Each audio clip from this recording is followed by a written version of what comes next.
Member, member कौन होते हैं? मीनिंग, पर्सन्स वो कॉन्स्टिट्यूट द कंपनी, वह लोग जिनके द्वारा कंपनी बनती है वह मेंबर होते हैं। A company is composed of members though it has its own entity distinct from members, हालांकि एक कंपनी की एंटिटी उसके मेंबर से अलग होती है, लेकिन फिर भी वह उन मेंबर्स के द्वारा ही कंपोज होती है, सारे मेंबर्स मिलके ही एक कंपनी बनती है। ठीक है, तो ये हुआ मीनिंग। डेफिनेशन जो है कंपनीज एक्ट 2013 में सेक्शन 2 क्लॉज 55 में दी हुई है। On registration of a company the subscribers to memorandum shall be deemed to have agreed in writing to become member and their names shall be entered into members register। Registration जब होता है company का, उस time पे memorandum में जो लोग subscriber के तौर पे साइन करते हैं उनको ऐसा डीम कर लिया जाएगा, मान लिया जाएगा कि उन्होंने राइटिंग में लिख के दे दिया है कि हम मेंबर हैं। ठीक है, they shall be deem to have agreed in writing to become member, और उनके नाम जो है मेंबर्स रजिस्टर जो है उसमें एंटर कर दिए जाएंगे। उसके बाद एवरी अदर पर्सन वो agrees in writing to become member and whose name is entered in register of member. इसके अलावा जो लोग राइटिंग में लिख के एग्री करते हैं कि हाँ हमें मेंबर बनना है, ठीक है, और उनके नाम मेंबर के रजिस्टर में लिख दिए जाएँ, वो मेंबर हैं। Every person holding shares of company and whose name is entered as a beneficial owner in the records of a depository, और वह सभी लोग जो कंपनीज के शेयर्स को होल्ड करते हैं और जिनका नाम डिपॉजिटरी के रिकॉर्ड में बेनिफिशियल ओनर के तौर पे एंटर कर दिया गया हो, वह भी मेंबर हैं। तो ये डेफिनेशन थी मेंबर की कंपनीज एक्ट में।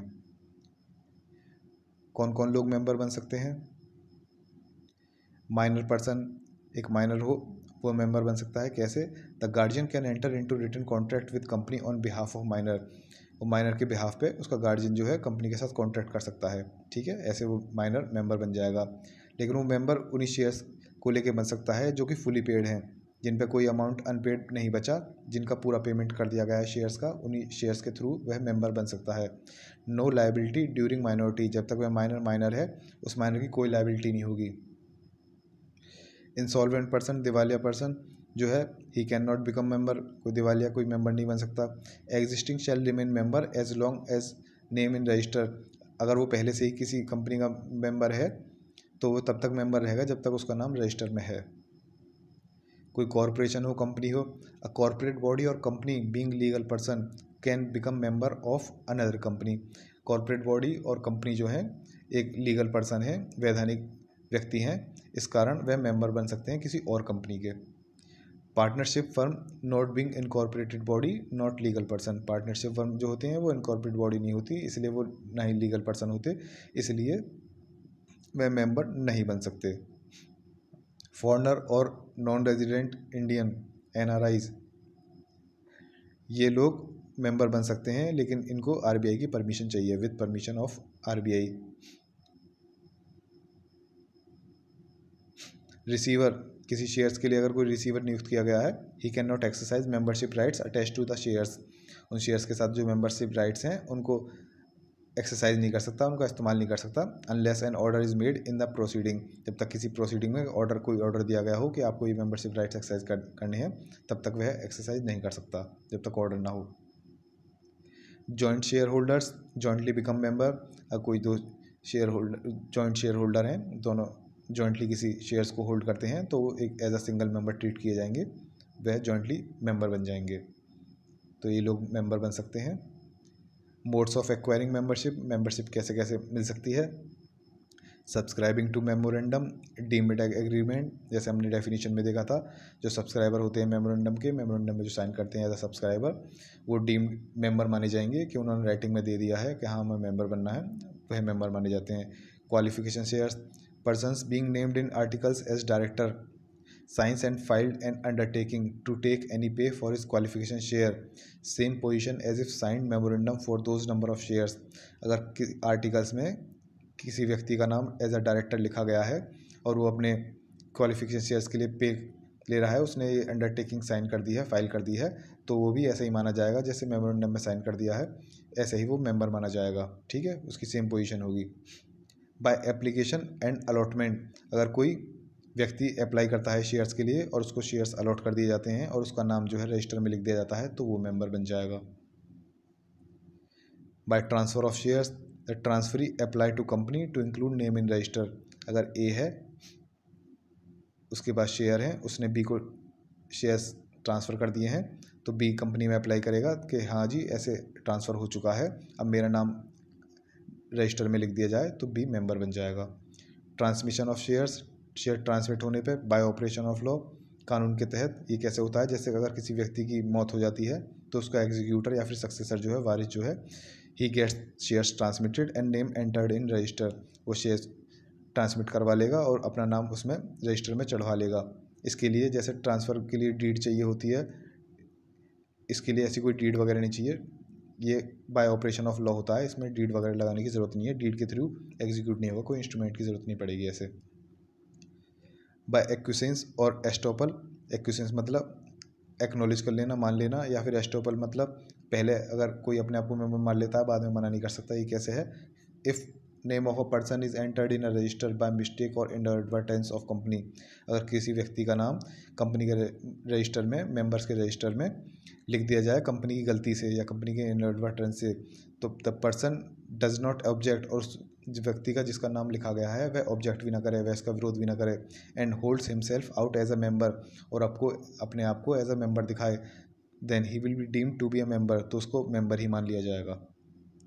Bye enforcement of depositories act 1996, ये क्या है, holder of share through depository will acquire membership, holders of share in demat form not treated as a member, जैसे डिपॉजिटरी से शेयर्स लेते हैं तब तो मेंबरशिप मिल जाती है, लेकिन जिसके पास डीमैट फॉर्म में होते हैं ना, जो ऑनलाइन जैसे खरीद लेते हैं बैंक के थ्रू ऐसे, तो उस कंडीशन में मेंबरशिप नहीं मिलती। डिपॉजिटरी के थ्रू अगर क्या कहते हैं शेयर्स लिए जाएं तो उस कंडीशन में मेंबरशिप मिल जाती है।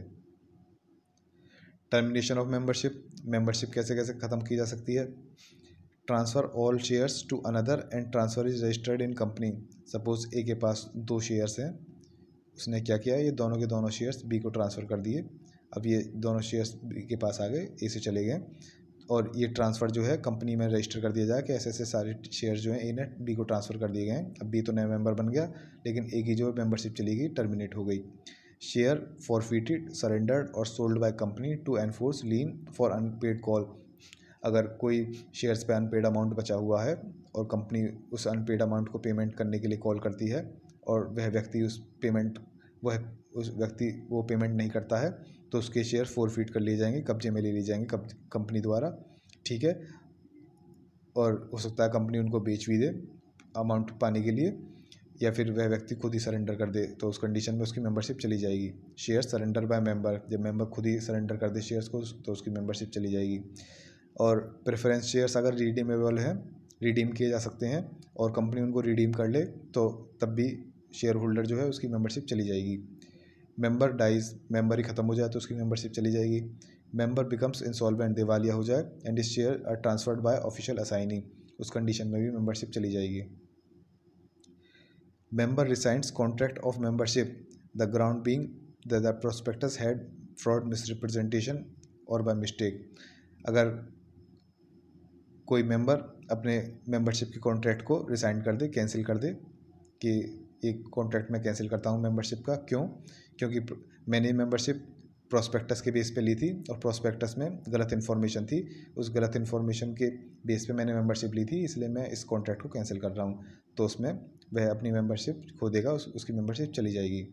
Member is a company in the process of winding up and liquidated disclaims shares, जो मेंबर है वो कंपनी है, ठीक है, और वो कंपनी जो है अब वाइंड अप हो रही है, ख़त्म हो रही है, और जो लिक्विडेटर है वो डिस्क्लेम कर देता है शेयर्स, अपना क्लेम छोड़ देता है उन शेयर्स के ऊपर, तो उस कंडीशन में भी कंपनी की मेंबरशिप चली जाएगी। Take share warrant, share warrants पे मेंबरशिप नहीं मिलती है, इसलिए इस कंडीशन में भी अगर शेयर्स को शेयर वारंट में कन्वर्ट कर दिया जाए तो उस कंडीशन में भी मेंबरशिप चली जाएगी। Shares purchased by another member और कंपनी ऑन ट्राइब्यूनल ऑर्डर, अगर कोई ट्राइब्यूनल जो है ऑर्डर दे कि किसी व्यक्ति के शेयर्स को कोई दूसरा मेंबर, किसी मेंबर के शेयर्स को कोई दूसरा मेंबर या फिर कंपनी खरीद ले, उस कंडीशन में भी उस व्यक्ति की मेंबरशिप चली जाएगी। Take over bid, dissenting minority share bought by transferee company, अगर कोई कंपनी है दूसरी कंपनी को टेक ओवर करती है तो उस कंडीशन में अगर कोई माइनॉरिटी है, मेजॉरिटी तो कह देगी हाँ टेक ओवर कर लिया जाए कंपनी का।